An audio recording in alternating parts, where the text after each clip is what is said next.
Tom Harper had never been a man who believed in the supernatural. Recently hired by a trucking company in Baton Rouge, Louisiana, he was excited about his new job as a long-haul trucker. Life had been tough in recent years, and this job represented a chance for stability for him and his family. It was his first long-distance route, transporting industrial parts from Baton Rouge to New Orleans. A simple trip of a few hours that he knew well. With the truck loaded and the checks done, Tom set off in the late afternoon, confident he would reach New Orleans before dawn. The road was familiar, winding through the heart of the southern United States, with the sky painted in shades of orange and purple as the sun set. As night approached, silence enveloped the inside of the cab, broken only by the sound of the engine and the radio playing a local blues station. After hours on the road, signs of fatigue began to appear. The city lights were still far off, and fuel was running low. He needed to stop for a refill, so when he saw a gas station in the distance, he pulled over without a second thought and drove up to it. The station was isolated and old, with flickering dim lights and an almost abandoned atmosphere. There were no other cars, just the oppressive silence of the night and the distant rustling of the surrounding trees. Tom got out of the truck and began fueling, listening to the wind whistling through the metal structures of the place. A chill ran down his spine, but he tried to ignore the growing sense of discomfort. As he filled the tank, he noticed something peculiar. There, at the edge of his peripheral vision, something seemed to move in the darkness, among the shadows of the trees. He turned his head, trying to focus, but saw nothing. He felt a strange pressure in his chest and hurried to finish, eager to get back on the road. Back in the truck's cab, he started the engine, and the familiar sound brought a fleeting sense of relief. He glanced in the rearview mirror before leaving the station, and that was when he saw it for the first time. Something was there. In the dark, beyond the gas station's lights, a figure. It wasn't a person. It was something much larger, shapeless. The silhouette was grotesque, elongated, as if it weren't meant to exist in the world Tom knew. He blinked, and the shadow vanished, swallowed by the darkness. A shiver ran up his spine. With his heart racing, Tom accelerated the truck, getting back on the road. The fear he felt at the station didn't fade. In fact, it intensified as he drove through the dark road, with a persistent sense that something was watching him. As he drove, the trees around seemed to form denser shadows, and the darkness ahead was almost impenetrable.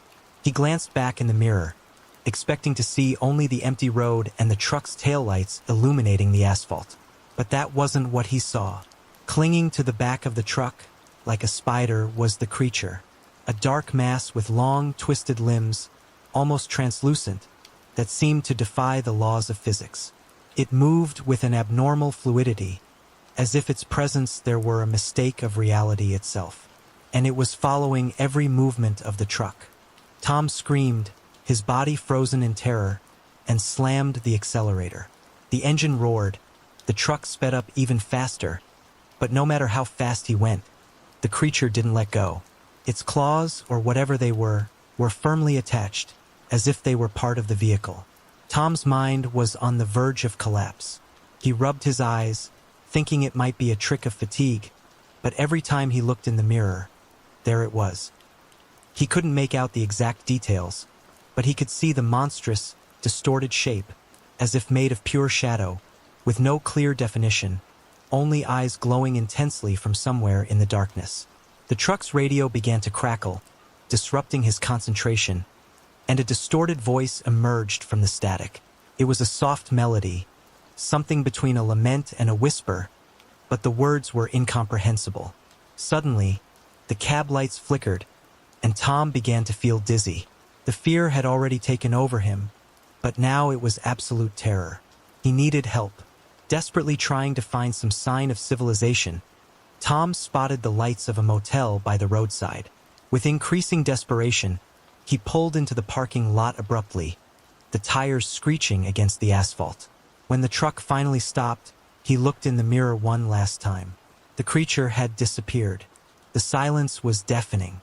He got out of the truck with trembling legs, trying to make sense of what had just happened. The parking lot was empty, and the air felt stagnant. He looked up at the sky, hoping the faint moonlight would offer some relief, but everything seemed wrong. The world around him felt heavier, darker. Before he could make any decisions, a soft, raspy voice called his name from behind him. Tom! He froze. Blood ran cold in his veins. Slowly, he turned, and there, a few meters away, in the middle of the deserted parking lot, was the creature. Its eyes glowed intensely, and its distorted body moved unnaturally. It approached slowly, but this time he had nowhere to run. Tom tried to scream, but no sound came out. He tried to move, but his body wouldn't obey. The creature extended a long, thin hand toward him, and then, in a whisper muffled by the night wind, everything went dark. The next morning, Tom's truck was found in the motel parking lot, the cargo intact, but there was no sign of him anywhere. The cab was empty, the engine still warm, and in the rearview mirror, a dark mark, like a deep scratch, ran down the side of the truck. No one ever discovered what happened to Tom Harper that night, but the legend of the lost trucker became a story told among local drivers. They say that on the darkest nights, if you look in the rearview mirror for too long, you might see something or someone following you. The bride of the road. No one knows exactly when or where the legend first began, but among truck drivers and travelers who cross the desolate highways at night, it's told with a chill in their voices.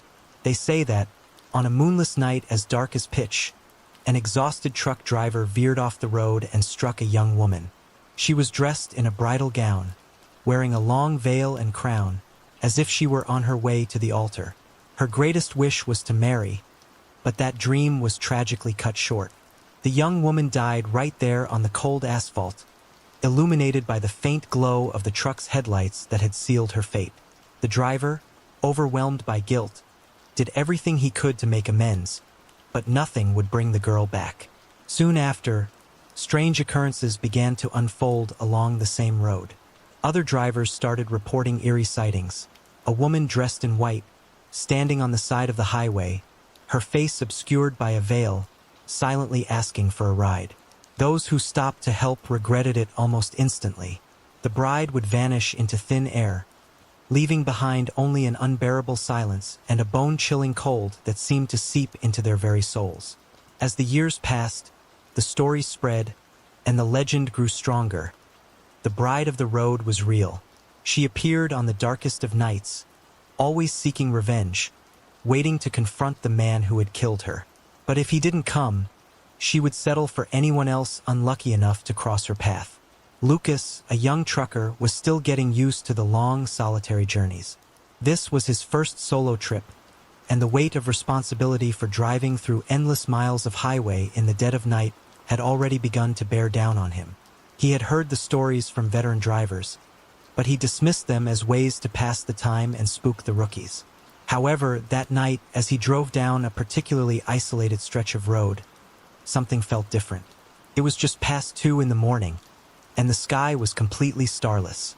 The road ahead of him was nothing but a black ribbon stretching through a dense forest. Lucas turned up the radio in an attempt to shake off the creeping fatigue that had begun to cloud his vision. The soft hum of the music calmed his nerves, but a nagging sense of unease lingered in the back of his mind. As he rounded a curve, the truck's headlights illuminated something on the side of the road. At first, Lucas thought his eyes were playing tricks on him, but as he got closer, his heart skipped a beat. There, standing just beyond the shoulder of the road, was a woman. Her dress was long and white, trailing the ground, and a veil covered her face. She stood still, unervingly still, as if she had been waiting for him. Lucas instinctively slowed down, his hands gripping the steering wheel tighter. There was no car nearby, no sign that anyone else had been on the road.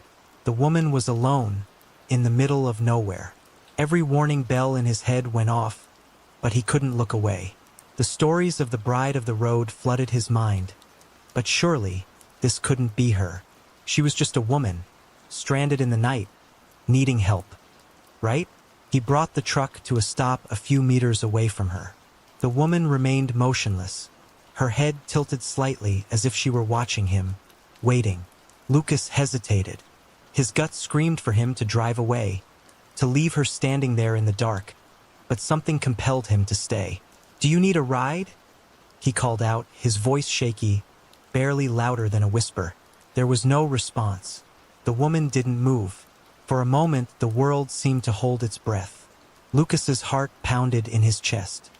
He waited, praying she would say something, anything to break the unbearable silence. Then, slowly, she lifted her arm and pointed down the road, as if directing him to take her somewhere. Her movements were unnaturally slow, almost mechanical, like she was underwater. Lucas's skin crawled. His hand hovered over the gear shift, torn between fear and pity. Without thinking, he pushed open the passenger door, hoping to end the unsettling moment as quickly as possible. The woman moved toward the truck, her steps soundless, as if she were floating rather than walking. When she climbed into the cab, the air inside seemed to drop several degrees. The cold was suffocating, and a heavy, unnatural silence followed her inside. Lucas glanced at her from the corner of his eye, trying to make sense of what was happening. She sat motionless, staring straight ahead, her veil still covering her face. Her hands rested in her lap, pale and thin, almost skeletal. He cleared his throat, attempting to break the tension. "Where are you headed?" he asked, his voice trembling. No answer. The silence stretched on, suffocating him, filling the truck like a thick fog. Lucas swallowed hard, his knuckles white as he gripped the steering wheel and pulled back onto the road. The woman didn't move, didn't make a sound. The only noise was the steady hum of the engine, and even that seemed muted, like the world outside had become distant, unreal. Minutes passed, though it felt like hours. Lucas's mind raced. Something wasn't right. He could feel it deep in his gut, a gnawing sense of dread that grew stronger with every mile. He glanced at her again, and his heart nearly stopped. Her head had turned, ever so slightly, and though her face was still obscured by the veil, he felt her eyes on him. Suddenly, the radio crackled, filling the truck with a low, distorted hum. The static grew louder. Then, through the interference, came a voice, soft, whispering, like a chant from somewhere far away. Lucas's skin prickled. The woman beside him remained silent, but the temperature in the truck seemed to plummet even further. Then, without warning, the headlights flickered. For a split second, the road disappeared into darkness, and in that brief moment, Lucas saw something impossible. The bride's veil had lifted, revealing a face twisted in rage and despair.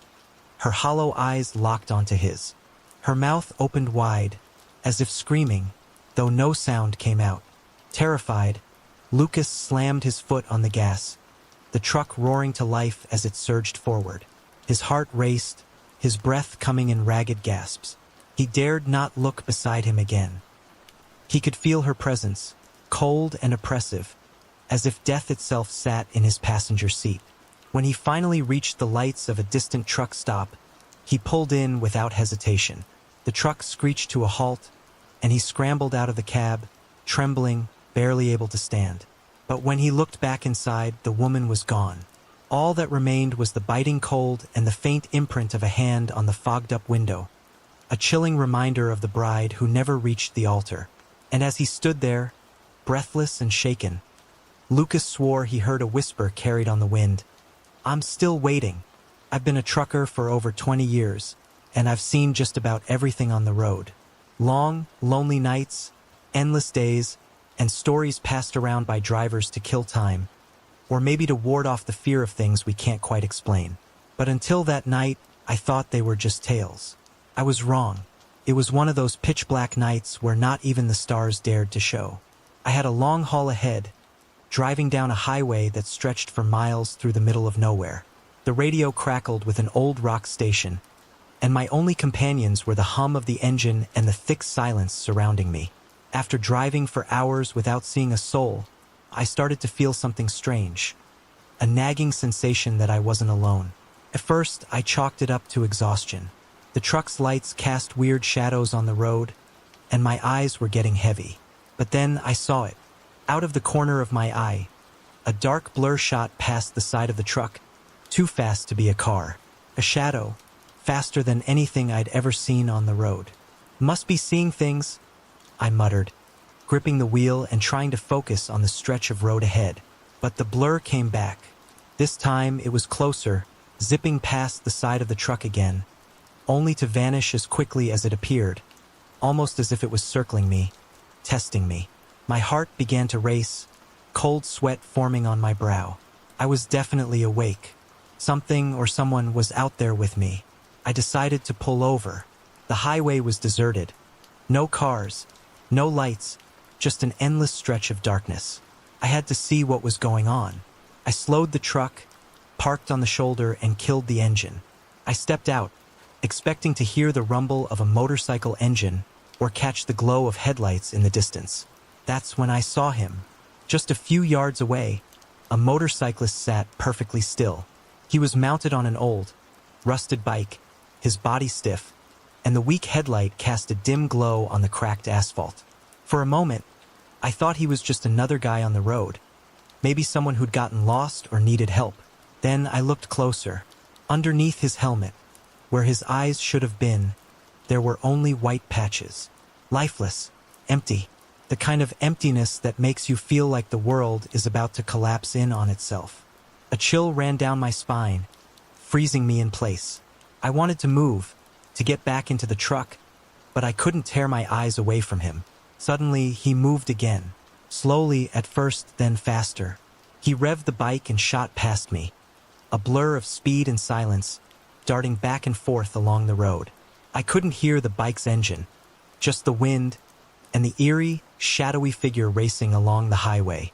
He repeated the same motion, vanishing and reappearing with supernatural speed, as though trapped in some endless, cursed race. I tried to scream, but no sound came out. My legs, finally responding to the panic, carried me back to the truck. I slammed the door shut, fired up the engine, and floored the gas pedal. The shadow was still with me, racing alongside the truck, sometimes speeding ahead, sometimes lingering at the side. Every time I glanced in the mirror, he was there, staring at me with those dead, white eyes. It felt like he was waiting for something, but I had no idea what. After what felt like hours of terror, the motorcyclist finally faded into the night, leaving only the cold, oppressive silence in his wake. The chill he brought lingered in the air, and I couldn't shake the image of those blank eyes. I kept driving until I reached the next gas station, my hands trembling on the wheel, my heart still pounding. When I stepped out of the truck, everything felt surreal. I asked a few other truckers at the station if they had ever seen anything like it. They looked at me with a mix of fear and knowing. One of them, an old-timer with more years on the road than I could count, just nodded slowly and said, "You saw him, didn't you? The motorcyclist. He haunts the ones who stop on that stretch at night. Nobody knows who he is. Some say he's the spirit of a rider who was killed there, run down by a truck. Others think he's just something evil, waiting to scare the life out of those who dare cross his path."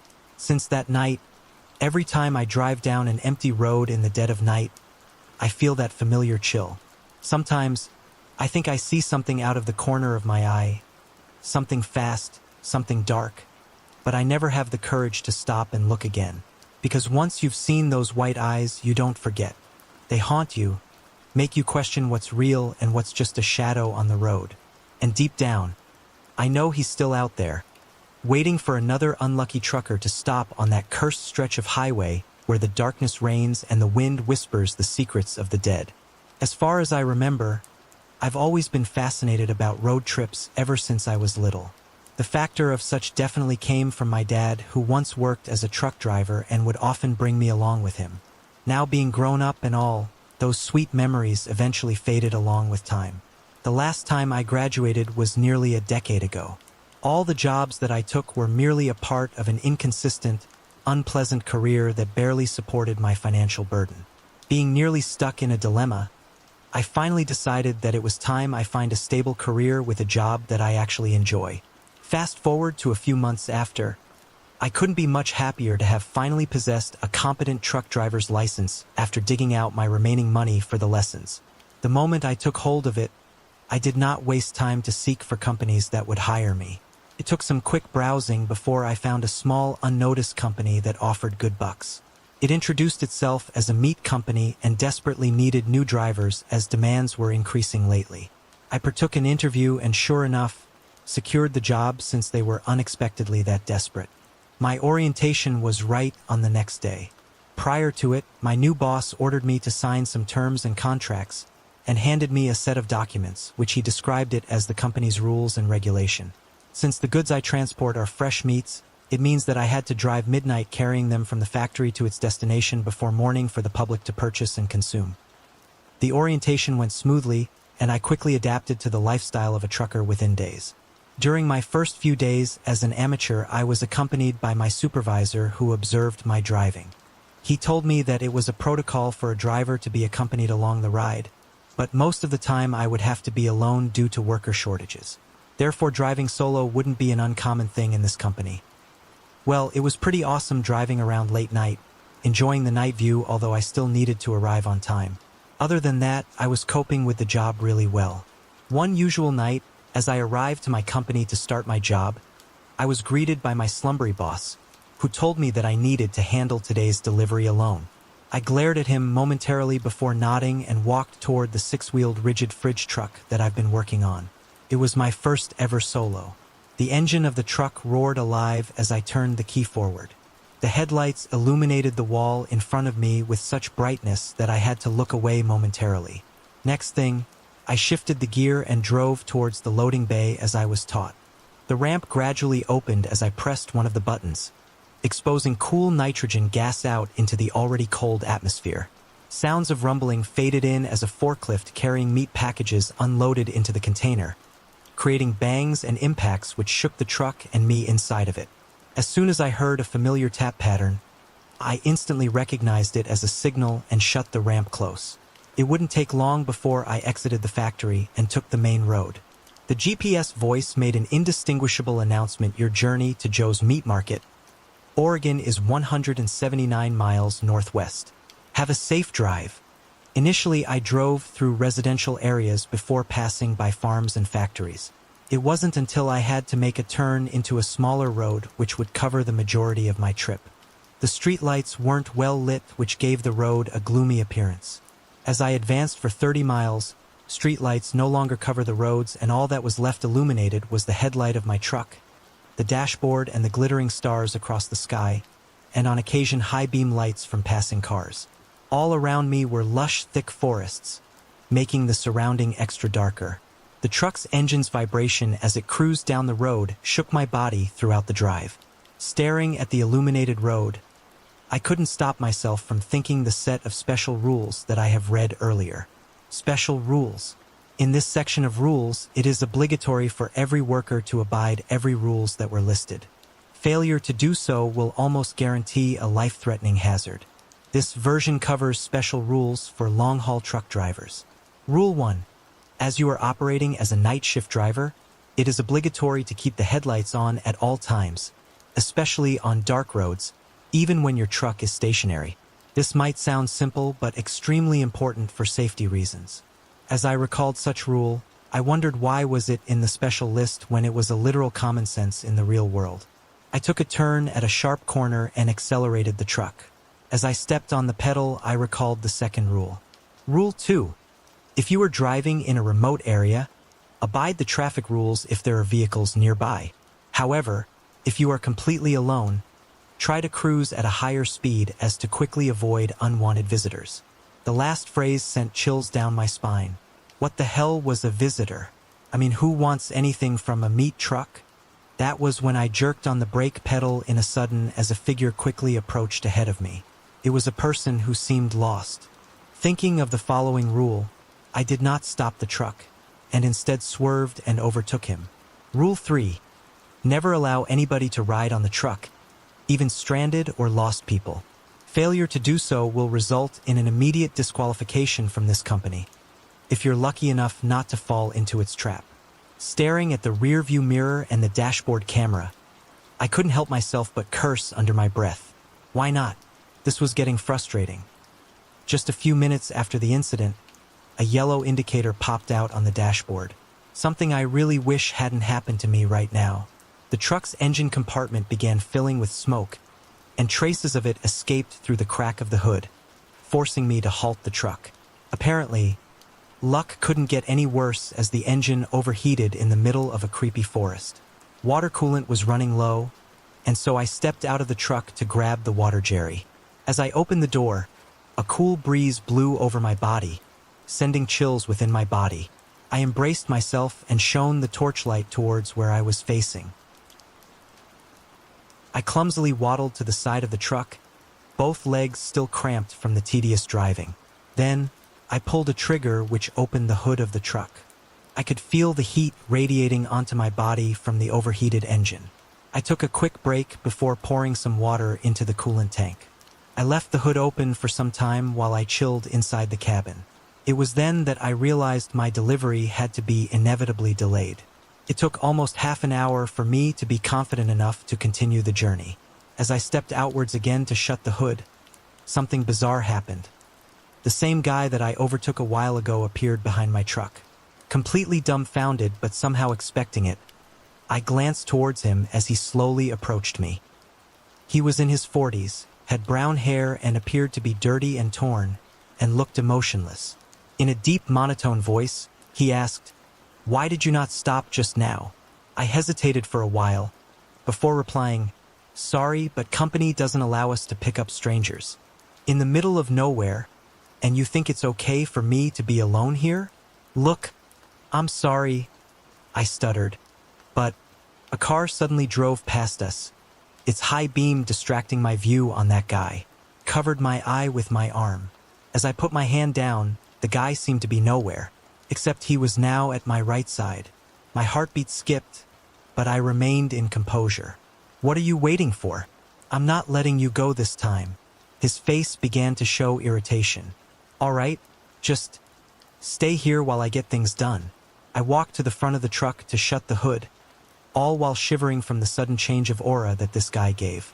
I quickly stepped into the cabin and instinctively shut the door, barricading myself from the man outside, and activated the locks. The click on the door as it locked was something I anticipated so much that it gave me a quick sigh of relief. The man appeared beside me, now knocking on the door, probably wondering why I locked myself in. Or maybe not. My heartbeat raced as I rushed for the keys and ignited the engine. The rumbling came again, but I was so grateful that I could feel it again. I instantly shifted to first gear and accelerated ahead. The guy's yell and knocking was suppressed by the loud diesel engine, but I could already imagine him cursing as he banged on the truck. As the truck gained speed, the banging shifted all the way to the back of the truck, and then came silence. That was when I heard a bone-chilling scream. That was not a human scream. Sounded too unearthly. My primal instinct could sense evil behind the deafening roar that I glanced at the rear of my truck, only to visualize a traumatizing silhouette which was now chasing me. From I could see, it stood 6 feet tall even with all 4 of its legs. Its appearance was too dark, but I could definitely notice a darker patch of eyes staring into my side mirror, right into my soul, its serrated row of teeth hungry for flesh. The figure approached rapidly as the truck's rear light illuminated the unearthly creature in red. I could hear bangs on the side of the truck. It was attempting to breach the container. I brake-checked unexpectedly, making the creature unable to react in time and tumbling onto the asphalt. I accelerated harder this time and fled the scene. That was when another rule popped into my memory. Rule 4. If something is following you, do not let them catch up to you. Do your best to survive. Something? Is that creature the something they're referring to? I tried to connect the dots while simultaneously focusing on the road. Adrenaline was rushing endlessly when all of a sudden, a horde of the similar creature flanked from the side of the road. My jaw dropped as I was flabbergasted by the sudden attack. I swerved to avoid them and hit one of them. I felt a huge crash, but the truck kept on going. Series of bangs and clangs reverberated the truck's chassis as the container was constantly ambushed mercilessly by the creatures. Couldn't think much of a solution as they gradually broke in. I couldn't thank my luck more as a tunnel approached in front. Taking this opportunity, I swerved right and took down 3 to 4 of these creatures off the truck. I could hear the splatter noise as they were brutally crushed between the truck and the tunnel. I did the same at the left side of the truck as I crossed the double line and skidded against the tunnel. The creatures at the other side were also ruthlessly obliterated. The tunnel ended as the last creature's body laid onto the ground from the devastating blow. I celebrated momentarily, punching the steering wheel as soon as I exited the tunnel that I drove for another 5 miles, still high on adrenaline. I did not notice the sharp curve in front of me, and the massive truck battered into the woods as I couldn't react in time. The truck was too fast. I was running for my life. The truck came to a complete halt, jolting me forward like a dummy ragdoll. I cursed under my breath. I just thanked that my seatbelt saved my ass. I shifted into reverse gear, but horror dreaded upon me as I realized that the RPM was at its maximum. This only meant one thing: the wheels were stuck. Fuck! I screamed in panic and in pain. I scanned around me. No vehicles were around. I was completely left alone, and I felt hopeless by then. I already called my boss, and he promised to send a tow truck as quick as possible. I hid in my truck for about 15 minutes now. I don't think they'll ever make it. Reason so, I could hear the creatures from a mile away now, approaching at an alarming rate.